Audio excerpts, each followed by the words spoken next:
टुनटुनी अपने पिता के साथ एक जंगल में रहती थी। उसकी माँ को गुजरे हुए 2 साल हो चुके थे। एक दिन टुनटुनी के पिता बीमार पड़ गए। बीमारी की हालत में वो सोचने लगा, इतनी ज्यादा तबीयत खराब है, अगर मुझे कुछ हो गया तो टुनटुनी की देखभाल कौन करेगा। मैं आज ही अपने मालिक को बुलाऊंगा कि वो मेरी बेटी को गोद ले ले और उसकी अच्छी तरह से देखभाल करे। आखिर मैंने अपने मालिक की इतनी सेवा जो की है, मालिक मेरी बातों को नहीं टालेंगे। 2 दिन से बीमारी के कारण टुनटुनी का पिता टुन्नू काम पर नहीं जा रहा था। तब उसका मालिक कहता है, अरे टुन्नू, क्या हुआ भाई तुम्हें? तुम 2 दिनों से काम पर नहीं आ रहे हो, इसलिए मैं तुम्हें आज देखने के लिए आया हूँ। सेठ जी, अच्छा किया जो आप आ गए। मैं आज ही आपको याद कर रहा था। ऐसा लगता है अब मैं नहीं बचूंगा सेठ जी। ये मेरी बेटी है टुनटुनी। मैं चाहता था आप इसकी देखभाल करें। ठीक है टुन्नू, मैं अपनी पत्नी से पूछकर तुम्हें बताऊंगा। घर जाकर कड़कनाथ अपनी पत्नी सुंदरी कौवी को ये बात बताता है। सुंदरी कौवी, मेरे कारखाने में एक पक्षी काम करता है। आजकल वो बहुत बीमार है। वह चाहता है कि मैं उसकी बेटी को गोद ले लूं। क्या तुम उसके लिए राजी हो? अरे कड़कनाथ, क्या बात करते हो जी? हमारा तो खुद ही एक बेटा है कालू, और मैं वर्कर की बेटी को क्यों गोद लूं? ऊपर से उसके पढ़ाई का खर्चा, फिर उसकी शादी की चिंता। मुझे तो ये ठीक नहीं लग रहा है। अरे सुंदरी कौवी, तुम जरा दिमाग से सोचो। वो पक्षी जो कुछ ही दिन का मेहमान है, मैं इतना पागल थोड़ी ना हूँ कि मैं एक मजदूर की बेटी को गोद लेकर अपनी बेटी बना लूं। मैंने तो सोचा कि तुम्हें एक मुफ्त की नौकरानी मिल जाएगी। ये तो बिल्कुल पते की बात कही है आपने। अब कड़कनाथ टुनटुनी को लेने जाता है। अपने पिता से अलग होते समय टुनटुनी फूट फूट कर रोती है।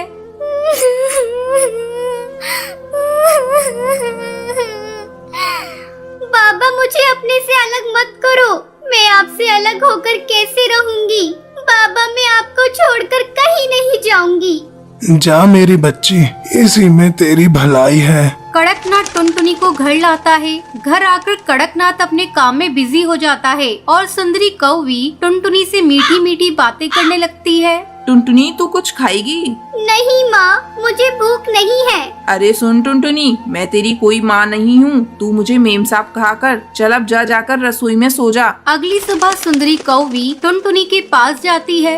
ए टुनटुनी, चल अब उठ। हमारे यहाँ इतनी देर तक कोई नहीं सोता।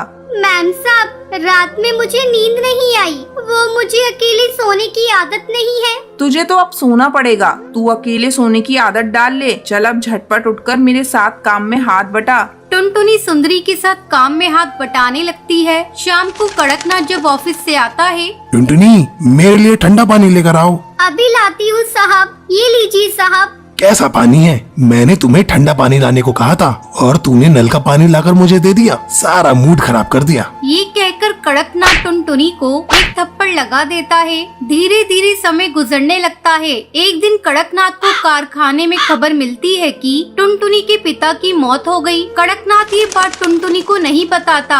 अब कड़कनाथ और उसकी पत्नी सुंदरी कौवी टुनटुनी पर पहले से भी ज्यादा अत्याचार करने लगते हैं। एक रात जब टुनटुनी सोई हुई थी, तब उसके सपने में उसके पिता आते हैं और उससे मिलने की इच्छा जाहिर करते हैं। बेटा, मैं तुमसे मिलना चाहता हूँ। काफी दिन तुझे देखे हुए हो गए।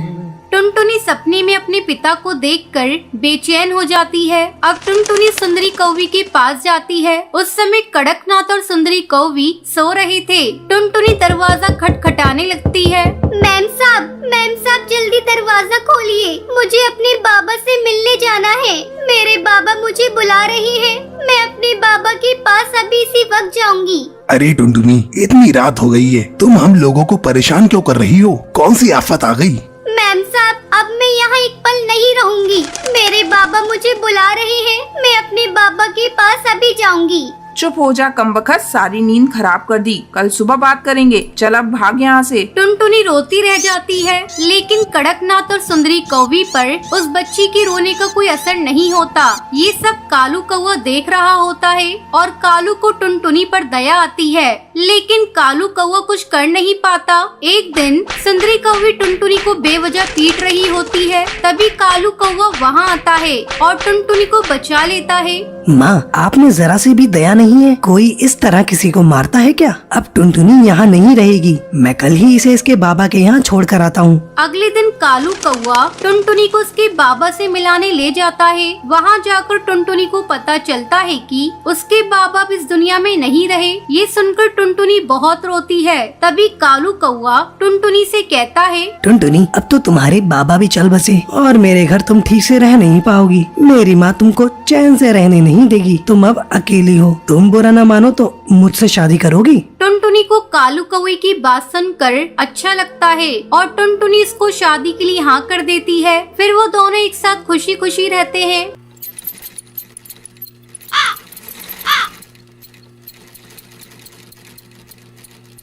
सुंदरवन जंगल में टुनटुनी चिड़िया अपनी माँ टूनी चिड़िया के साथ रहती थी। टुनटुनी चिड़िया को बचपन से ही सिलाई करने का बहुत शौक था। जब भी उसे समय मिलता वो अपनी माँ की सिलाई मशीन निकाल कर उस पे सिलाई करने लगती। माँ, ये देखो ना, मैंने कितनी अच्छी फ्रॉक सिली है। अरे वाह बिटिया, तूने तो बहुत अच्छी सिलाई की है। लेकिन बेटा, तू अपनी पढ़ाई पर भी ध्यान दे। मैं तुझे एक बड़ी अफसर बनाना चाहती हूँ। तेरी परीक्षा होने वाली है और तू सिलाई करने में लगी रहती है। माँ, मुझे सिलाई करना अच्छा लगता है। मैं पढ़ाई के साथ साथ सिलाई करना भी सीखूंगी। मैं कुछ नहीं जानती। आप मेरा दाखिला किसी सिलाई सेंटर में करवा दो। ठीक है टुनटुनी, जब तेरा इतना ही मन है तो मैं तेरा दाखिला किसी सिलाई सेंटर में करा देती हूँ। अगले दिन टूनी चिड़िया टुनटुनी का दाखिला एक सिलाई सेंटर में करवा देती है। अब टुनटुनी पढ़ाई के साथ साथ सिलाई भी मन लगाकर सीखने लगती है। कुछ ही दिनों में टुनटुनी की स्कूल की पढ़ाई हो जाती है। एक दिन टूनी की सहेली बबली कबूतरी उसके घर आती है। अरे टूनी, ओ टूनी, कहाँ है? जल्दी आ। तब टुनटुनी चिड़िया कहती है, आंटी, वो माँ घर पर नहीं है, पड़ोस में गई हैं। आप बैठिए, मैं उन्हें अभी बुला कर लाती हूँ। तुम टुनटुनी हो ना? कितनी बड़ी हो गई है। जब मैंने तुझे देखा था उस समय तू बहुत छोटी थी। पहचाना मुझे? मैं तेरी बबली आंटी हूँ। टुनटुनी, तू जाकर अपनी माँ को बुला ला। टुनटुनी चिड़िया पड़ोस में अपनी माँ को बुलाने के लिए चली जाती है। थोड़ी देर बाद टुनटुनी चिड़िया अपनी माँ को लेकर घर आती है। अरे बबली कबूतरी, तू कब आई? टुनटुनी, तू जाकर चाय बना ला। फिर टूनी चिड़िया बबली कबूतरी से बातें करने लगती है। बबली कबूतरी टूनी से कहती है, टूनी, तेरी बेटी बहुत प्यारी है। मैं इसे अपने घर की बहू बनाना चाहती हूँ। मेरा बेटा बंटी एक वकील है और उसके लिए मुझे तेरी बेटी जैसी ही एक संस्कारी बहू चाहिए थी। तेरी बेटी मुझे बहुत पसंद है। तुझे इस रिश्ते से कोई एतराज तो नहीं है ना? नहीं नहीं बबली कबूतरी, ये तुम कैसी बातें कर रही हो? मुझे इस रिश्ते से कोई एतराज नहीं है। मैं लाख कोशिश करके भी इतना अच्छा रिश्ता ढूंढ नहीं पाती। जल्दी टुनटुनी चिड़िया और बंटी कबूतर की शादी हो जाती है। शादी के कुछ ही दिन में टुनटुनी चिड़िया एक बच्चे की माँ बन जाती है। ससुराल में सभी लोग उससे खुश थे। एक दिन बंटी कबूतर टुनटुनी चिड़िया से कहता है, टुनटुनी, आज ऑफिस में कुछ ज्यादा ही काम है। मैं रात को देर से घर लौटूंगा, तो मेरा इंतजार मत करना। इतना कहकर बंटी कबूतर वहाँ से चला जाता है। लेकिन थोड़ी देर बाद कालू कौवा तेजी से उड़ता हुआ उसके घर आता है। गजब हो गया टुनटुनी बहन। जब बंटी कबूतर अपने ऑफिस जा रहा था तब एक बाज ने उस पर हमला कर दिया, जिसमें उसकी मौत हो गई। इतना सुनते ही टुनटुनी चिड़िया रोने लगती है।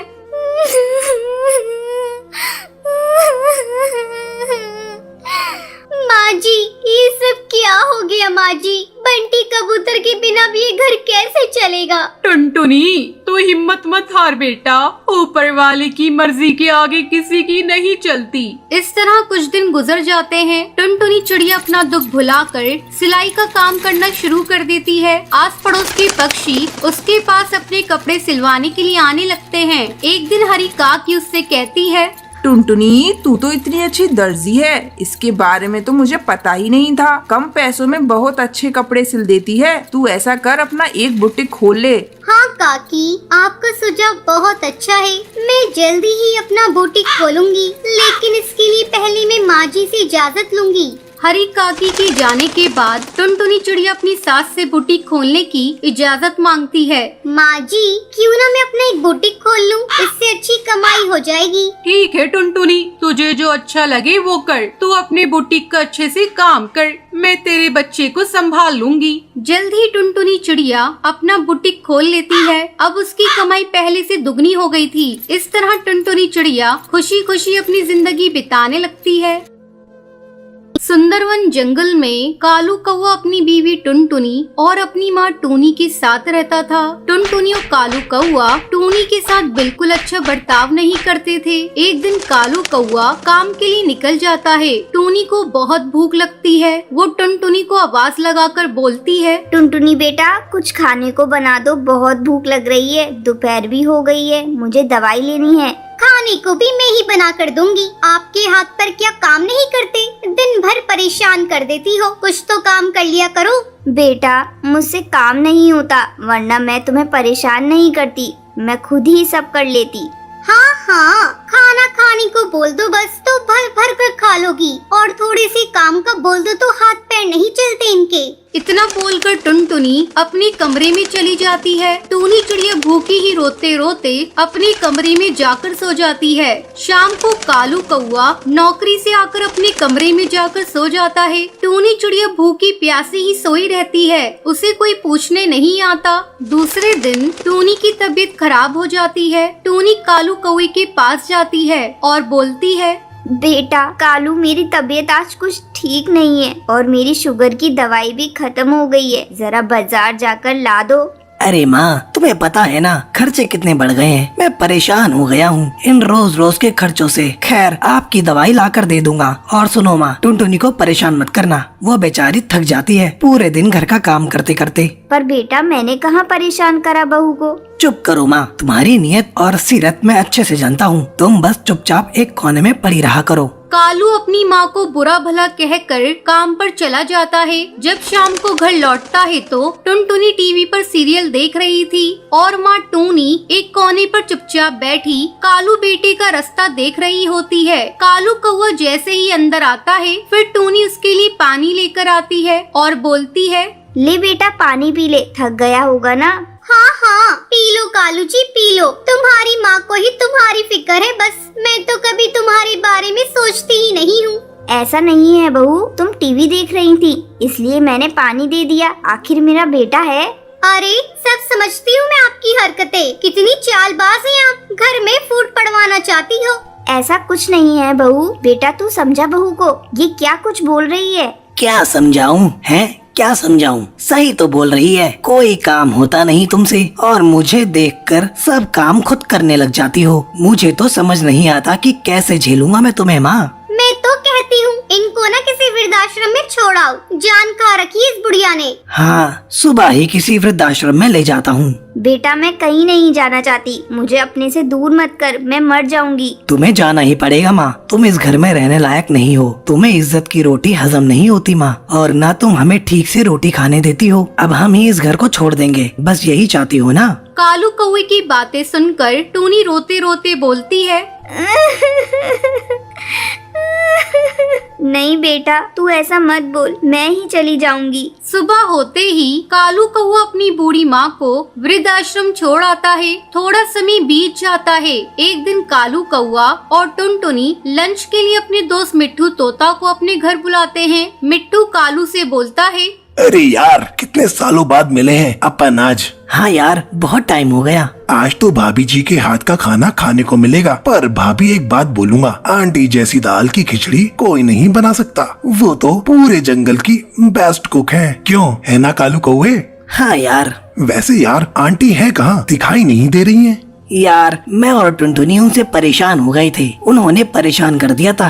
खाना, दवाई और कितनी महंगी दवाइयाँ आती थी उनकी, तुझे तो पता ही है। तुझसे ही तो मंगवाता था मैं दवाइयाँ। हाँ सही बोल रहा है, पर जिसे तू नॉर्मल शुगर की दवाइयाँ समझकर मंगवाता था ना, वो तेरी माँ का तुझे दिया गया ऐसा कर्ज है जो तू कभी नहीं चुका सकता कालू। तू कभी आंटी के मन को समझ ही नहीं पाया। उनके मन में सिर्फ तेरे लिए प्यार था, और ये तेरी जिंदगी जो है ना, ये उसी दिन खत्म हो जाती जब तू 9 साल पहले हॉस्पिटल में एडमिट हुआ था। जिस माँ ने तुझे ये बोला था ना हॉस्पिटल में, बेटा परेशान मत हो, नॉर्मल पथरी का ऑपरेशन है, उस माँ ने अपनी जान की परवाह ना करते हुए तुझे एक किडनी दी थी। वो चाहती तो उस वक्त अपनी फिक्र करके तुझ जैसी औलाद को मरने देती, पर उन्होंने तुझे बचाया और थू है तुझ पर कालू।